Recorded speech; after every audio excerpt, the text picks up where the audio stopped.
Yeah, we back now. I was asked to speak on this topic, so I'm going to speak on this topic. I'm not sure if y'all heard about it, but recently, I think maybe today or yesterday, the Dominican Republic has shut down the border with Haiti, I believe, by air, by land, by sea, across the border. So we're going to get into it, man. We're going to talk about it. Let's jump into the articles.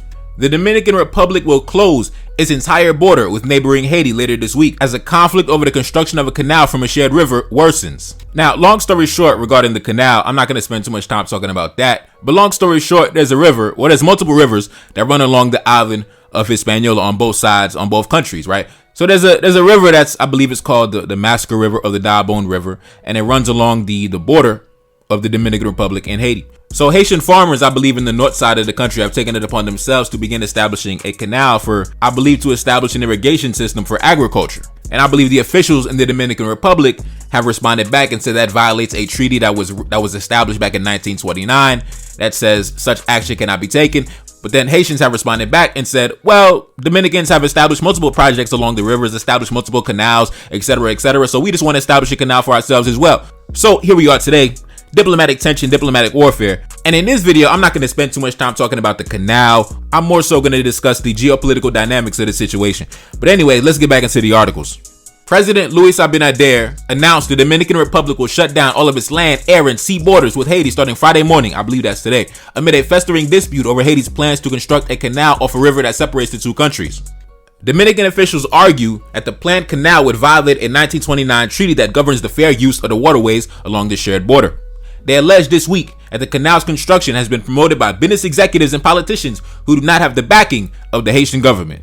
Now, I got to take a step back and I got to ask, what Haitian government? What Haitian government, bro? There was no elections that was held in the country in years. What Haitian government? We have a prime minister that was appointed by the U.S. State Department. What Haitian government, bro? The government was installed by the U.S. government. They're not legitimate. Who's the Haitian government that anybody needs the backing or authorization from? They're not legitimate. Nobody recognized them as the true legitimate leaders of the country. They were literally installed by a goddamn tweet. The president was assassinated and the U.S. State Department said, we are backing this guy. And he's been in power for like 2 years now. What Haitian government, bruh? Niggas acting like the government is legitimate. Ain't no Haitian government, bruh. Let's continue. Abinader, who is seeking re-election for president next year, said he is activating troops to enforce the closure. He called the canal project nonsensical and a totally inadequate construction without any type of engineering and a provocation that this government is not going to accept. But Haitian officials argue that the canal project is not in violation of the treaty, and critics of the closure charge that nationalist politicians in the Dominican Republic are seeking to capitalize on anti-Haitian sentiment to drum up support for next year's elections. In 2021, after one such conflict, Haitian and Dominican officials signed a joint declaration that established a binational technical group responsible for managing water resources along the border. They said the work that had been started on the canal did not consist of a diversion of the riverbed and did not violate the 1929 treaty. Work on the canal stopped later that year after Haitian President Jovenel Moïse was assassinated in July. Almost 65% of the work on the canal was complete. Local farmers resumed construction this year. Okay, so this whole canal construction is not something new. This was something that was already started a couple years ago, and the president got assassinated, and obviously with regime change and all that, a lot of the projects and a lot of the policies were cut short when a new administration was put in place by the U.S. State Department, like I said. And then construction on the canal began again this year. Now, I'm not going to spend too much time talking about the canal, talking about irrigation. That's not my ministry. I'm going to talk about the geopolitical dynamics of the situation. But before we get into that, take a look up on the screen. Hundreds leave the Dominican Republic ahead of Haiti's border shutdown. Hundreds of Haitians returned from the Dominican Republic on Thursday after the president announced an imminent total border shutdown amid a conflict over the construction of a water channel from a shared river. The border is set to close from Friday, 6 a.m. and will last as long as necessary, Dominican authorities said, with backing from the military and the police. The talks with the Haitian government are set to continue. Now, before I jump into my commentary, I just want to say this is a good thing. The Dominican Republic shutting down the borders, shutting down, cutting all diplomatic ties with Haiti. This is an excellent geopolitical development, and I'm going to explain why. You see, the Haitian market is a massive market for Dominican businessmen in various sectors and industries. I believe in the last 25 years, the Dominican Republic, in terms of the amount of money they generate from exporting to Haiti, I believe back in 1996, it was like $23 million. And now in the present day, they have reached almost $1 billion in revenue generated from selling and exporting products to the Haitian market. So If Haiti had leaders that were patriotic, which they don't, I told you they were appointed by the U.S. State Department with no elections. But within our vast diaspora, we have many highly intellectual men, a lot of men who are highly experienced in various industries, a lot of men who got a lot of money, a lot of millions of dollars tucked away in the bank. So if the Dominican Republic decides to permanently cut ties with the Haitian market, with the Haitian government, right? That would be a massive gap left in the market for an intelligent, industrious man to step in and fill that gap. If the Dominican Republic don't want that money, we can keep that money in house, man. We could circulate that $1 billion of money that we spend importing their garbage. We could keep that money inside the family, man. You know what I mean? Hey, that's what I'm thinking. Because also something else you have to take into account: when you spend that much money importing goods from a foreign country, you become economically dependent on them. So for them to cut off the faucet, that's actually a good thing, because they now force you. They put you in a position to where you have to become independent in terms of becoming self-sufficient to provide for yourself now, because that faucet has been shut off, and hopefully it stays off. Now, unfortunately, like I said, our elites and many of our politicians who have been given the blessing of the U.S. State Department, they are not patriotic. A lot of these dudes ain't even black. A lot of these guys are Arabs, Palestinians, Jews, Syrians, Lebanese dudes. They ain't even from here. They're the grandsons of immigrants. They ain't even supposed to be over here. So before any true transformation begins to take place, our current elites and our current administration has to be abolished. Just to put it in just politically correct terms, they have to be abolished.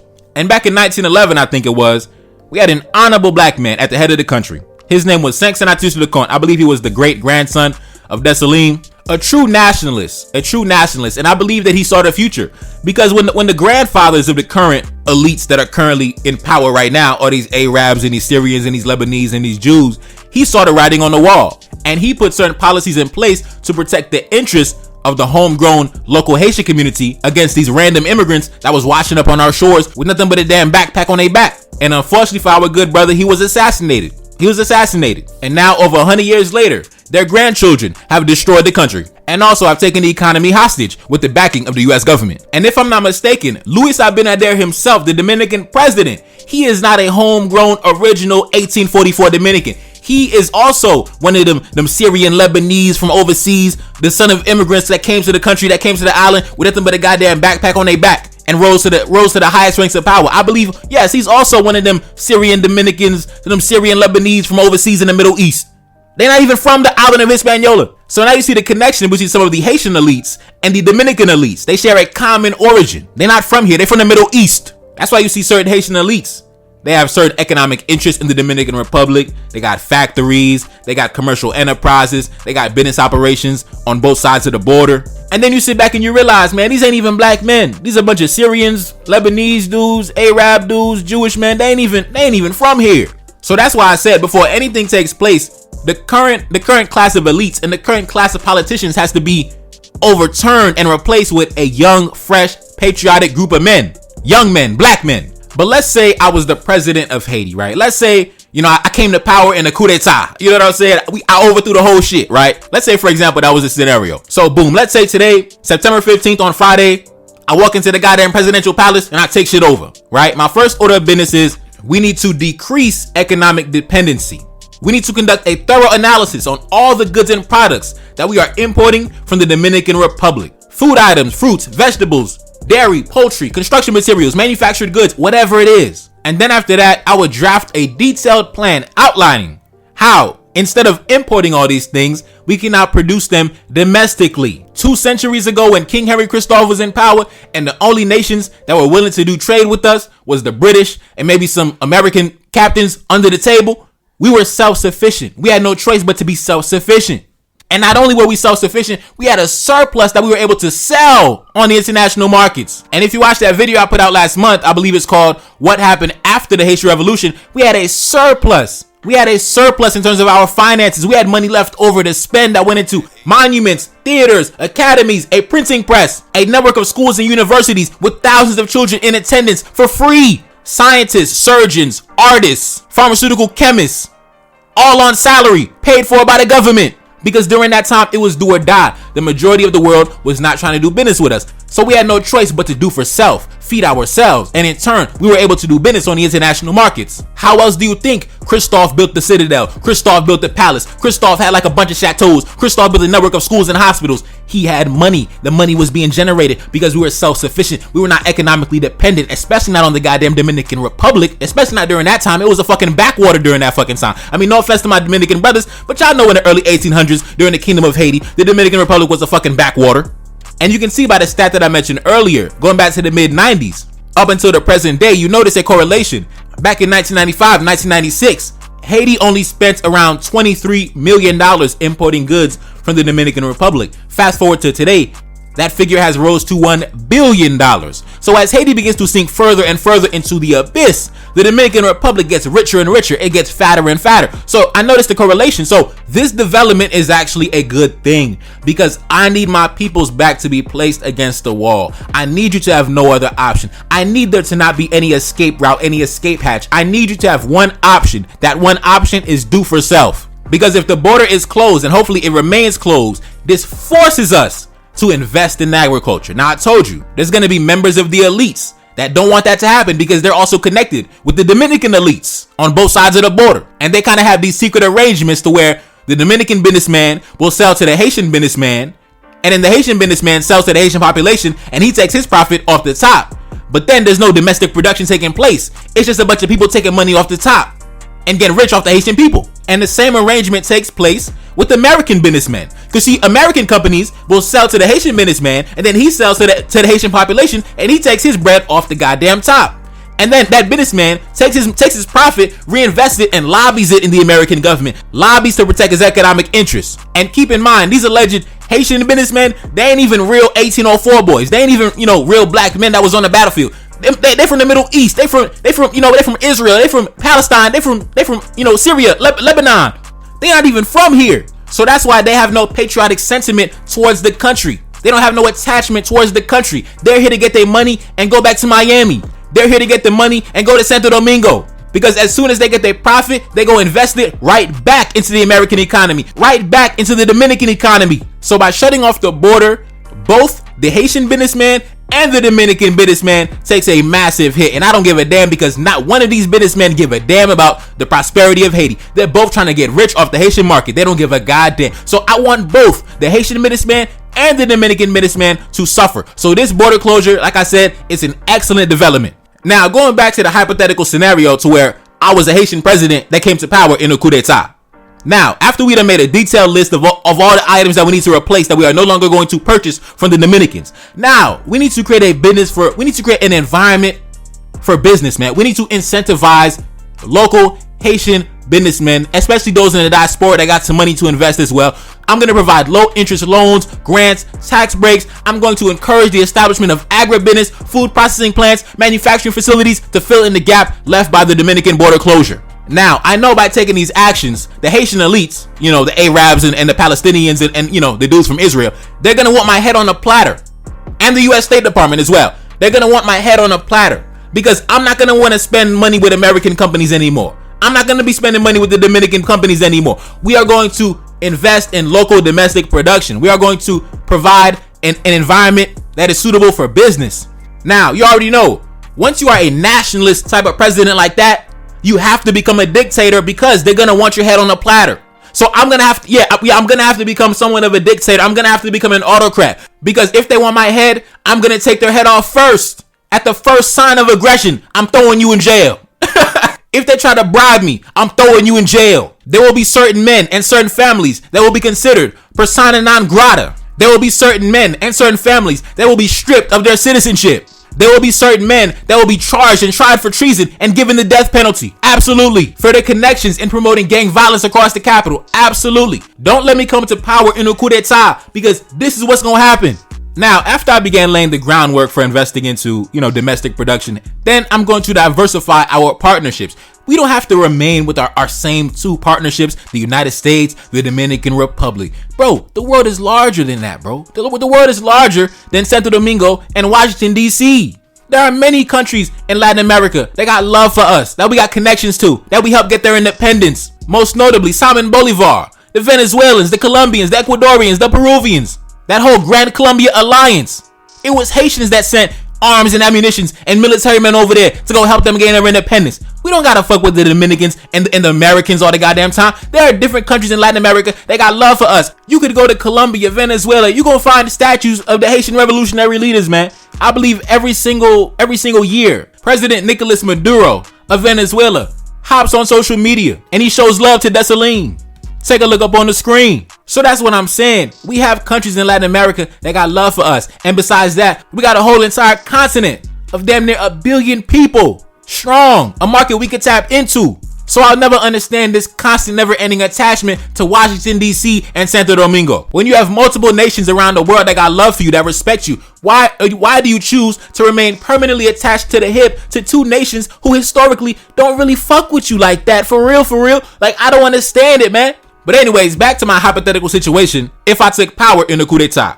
So, after I, imprison all the corrupt elites, all the corrupt politicians, and charge them with treason, and then give them the appropriate punishment, then after that, if there are some elites that want to come to the table and be a part of this new nation that we are establishing in this new direction, then I'm going to sit them down at the table, right? I'm going to show them the amount of money that we previously spent on importing goods from the Dominican Republic. And I'm going to use this figure to highlight the gap in the market. And I'm going to encourage them to see this gap in the market, as I'm not trying to destroy your business operations. I'm trying to show you that you can expand your businesses and supply the domestic market instead of the old business model of buying and reselling. No, we can produce and manufacture and sell to our own people, keep all the money and circulate the money in-house, grow our own economy. Because if you're currently buying and reselling from the Dominicans, from the Americans, and you're still making millions and billions of dollars in profit, imagine the amount of money you're going to make when you are the producer, when you are the manufacturer, and we can keep that money in the domestic economy. Imagine the quality of life for the people we can give if we can keep that money and circulate it amongst ourselves instead of taking that money, pilfering it, pillaging it. Keep that money inside, reinvest it inside, keep it inside. And if those elites do not want to adjust to the new reality, then persona non grata, we're stripping you of your citizenship, we're sending you to jail. You see, in order to develop a nation at a rapid pace, you have to take these drastic measures, bro. You have to temporarily put democracy on hold. You have to put democracy on the back burner so we can get to this money. That's the reality. But for those businessmen that want to be a part of the new reality, I'll sit them down and I'm going to offer them incentives to show them, listen, we are going to transition from an economy based on importing to now we're going to invest in our domestic production. I'll probably fuck around, get some tax incentives, some grants to expand the operations, or anything else they need to transition their supply chains. Because we are going to transition the economy from one based on importing to one based on domestic production. Because that way, nobody can try to big bro you, nobody can try to throw their muscle around on you, because ain't nobody feeding you. And once these policies begin to take effect, and we begin to observe the fruits of our labor, then we gotta call all our people back home.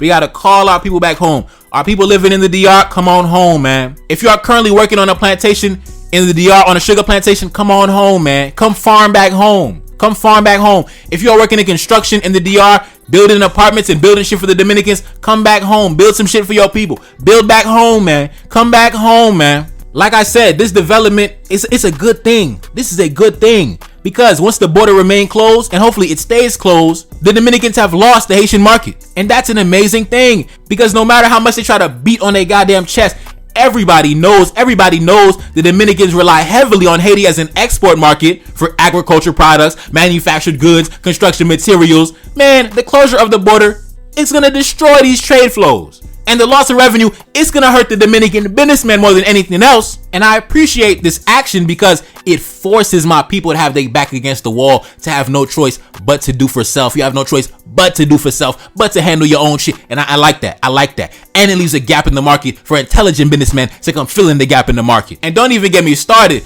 on the Dominican agricultural sector. I mean, they're so integrated into the Haitian market, it don't even make no goddamn sense. Forget the fact that you have Haitians actually working as laborers in the agricultural sector in the Dominican Republic, and then after that they send their products over to Haiti. So the Haitians work in the goddamn fields and then they sell their products back to Haitians over the border. So listen, close the border, bro.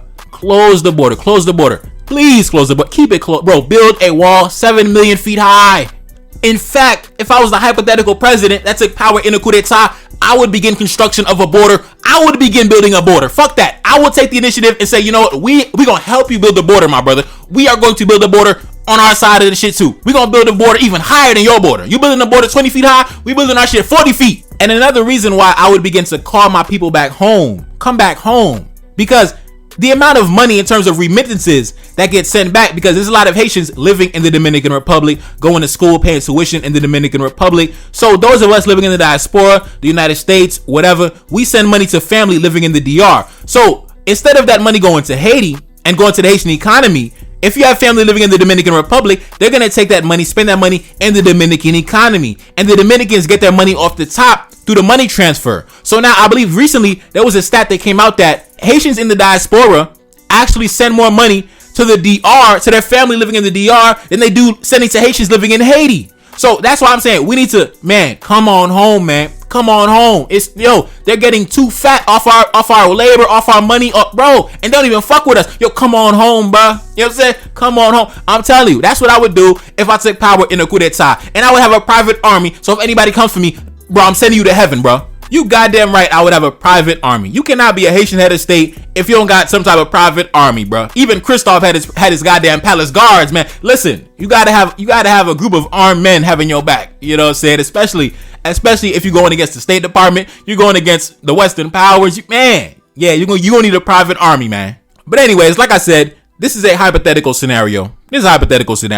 Unfortunately, as it stands right now, like I said, the current head of state in Haiti was appointed by the U.S. State Department without any elections. So he's not even legitimate. So, like I said, anyways, keep building the goddamn canal, my people. Keep building the canal, because if you keep building the canal, they keep the border closed even longer. So keep building the canal, irrigate your agriculture, build your irrigation systems, do for self, produce domestically, produce locally, keep the border closed.